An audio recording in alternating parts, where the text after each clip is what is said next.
little bit more than 1 year ago, I tried the predecessor of these headphones, the Xiaomi Comfort headphones, and now 1 year later they released the successor for it, the Xiaomi Foldable Bluetooth Headphones.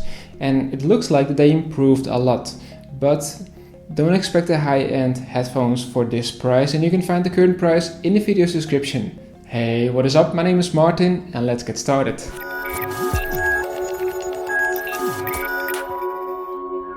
So let's jump right into it, because the first thing that you will notice, of course, is that there's no longer a cable anymore, and that's a good thing because nowadays there are so many phones that lack the 3.5mm headphone jack port. So with this new model, they use Bluetooth 4.1 with Aptx. And now I can see you thinking, what is Bluetooth Aptx? Well, it's good that you're asking. So Bluetooth Aptx is in general like increasing or offering better sound quality over normal Bluetooth. So it really depends on largely the gear that you have, of course, and how it is implemented. But you also need to activate this on your smartphone, for example, usually the sending device. So you can do this with the OnePlus 5T or with the Mi 8, which I have over here. But it is a bit tricky to enable. First, you need to enable developer options in your phone. You need to go to the developer options and then go to the section where you can change the audio codec to Bluetooth Aptx. Now the difference isn't that huge, and most likely you will barely notice it. The thing that you will notice most likely is the latency of the headphones, because when you go and start watching a movie, you will see that the audio is a little bit better or faster synchronized with the video. And that's nice because then the lips are more synchronized with the audio, and that's a more pleasant experience when you watch videos. And with normal Bluetooth, it is a bit more off. So this year they also improved on design a little bit. Last year the model could not be folded, which was kind of annoying if you wanted to bring it along with you because it's a bit bulky, but this year they made it foldable, which is a nice thing. It's still not perfect, but at least it's something. They didn't improve on the quality of the material. It's still very plasticky, and if you unfold it you can hear the sounds and the cracking sounds. It's just too plasticky, and I think they could use a little bit more premium materials like metal frames or metal hinges, for example.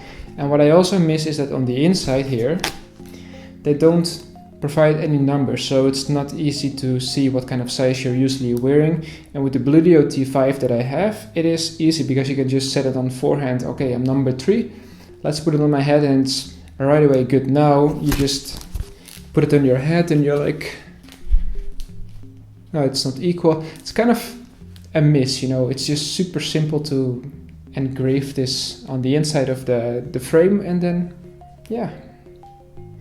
And then we have the audio, of course, which is a subjective matter. So don't take it too personal, or you know, when I share my feelings, it doesn't maybe reflect on you, and we all listen to different kinds of music. But I think that compared to last year's model, they improved quite a bit. Last year's model was in the mids and highs pretty decent, but it was really lacking some bass. And with this year's model, they improved the bass a lot, and that is maybe because of the 40mm driver that they put inside. So the difference might come from the company that produces them, because last year they used one more design to manufacture them. But for this year they went with another company. It's called Tin Acoustic Shenzhen technology or something, and they produce them for Xiaomi, and that might cause the differences in sound quality, product quality, like just a whole lot of differences, even though it looks really similar to last year's model. Other than that, it is for the price a pretty decent headphone. Don't expect anything luxurious, because I already mentioned like the materials and the sound and audio profiles and quality. It's pretty decent for the price, and you can find the current price in the video's description. It retails for around $50 to $60. And then we of course have comfortability, which is kind of an important thing if you want to wear them for a longer time. And just like last year's model, I didn't have any complaints for long time wearing them. The cushion is like, the ear cup is still the same, it's the same cushiony feeling, the headband is the same, it's all from plastic, the button feels very similar to last year's model, and I don't have anything to complain over here, nor it's something that I can call extraordinary, let's say. And then of course we have the microphone in case you want to call with your headphone. There's only one microphone, so when you're in a windy environment or in a really busy or noisy environment, it is a bit more difficult for the receiver to hear you properly, and there is some sort of a hiss, but it's not annoying, let's say. But for the receiver, it was pretty good to have a phone call with me. And then we have the battery, of course, and I was positively surprised about it, because with 60 to 70% of volume, I managed to reach 7 to 8, 9 hours of playback time, and that's pretty decent because they advertise 10 hours, which is always pretty hard to achieve. But with 8-9 hours of playback time, it is a good job.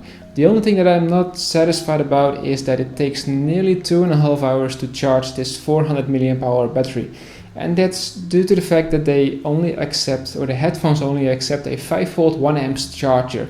So there's no way that you can charge it a little bit faster, and when it's empty and you still want to listen to music, you just have to wait quite a bit.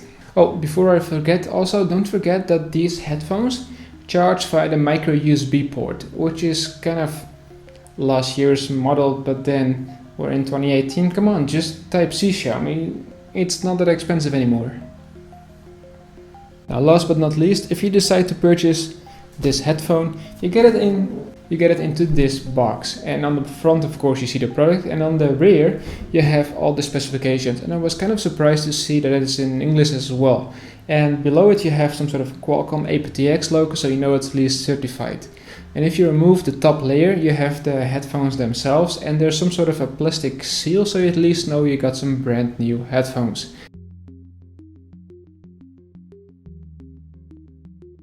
Underneath the headphones there is a container, but I was kind of surprised because there's only some paperwork inside.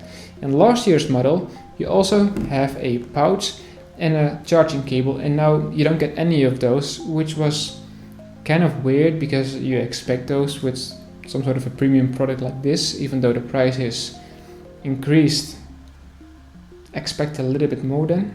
In the end, it's up to you to decide if you think it's worth to upgrade or to purchase it. I think it's not worth to upgrade because you still have like a plastic frame, the same cups, you still have a micro USB port, and only for the audio quality, I don't think that the audio quality improved that much compared to its predecessor. The bass is a little bit more, and you got Aptx, but that's only really nice if you watch a lot of movies. On the other hand, you still have a micro USB port, and that's basically it. There's nothing else that I can say you should buy it now or not. It's up to you to decide, and maybe you can leave me a comment down below. Do you think it's worth to upgrade or not, or do you think it's worth to purchase it? Anyways, thank you so much for watching this video. I'll be hanging out in the comment section down below, so if you have some questions, make sure you leave them down there. Once again, thank you so much for watching, and then I hope to see all of you in the next one.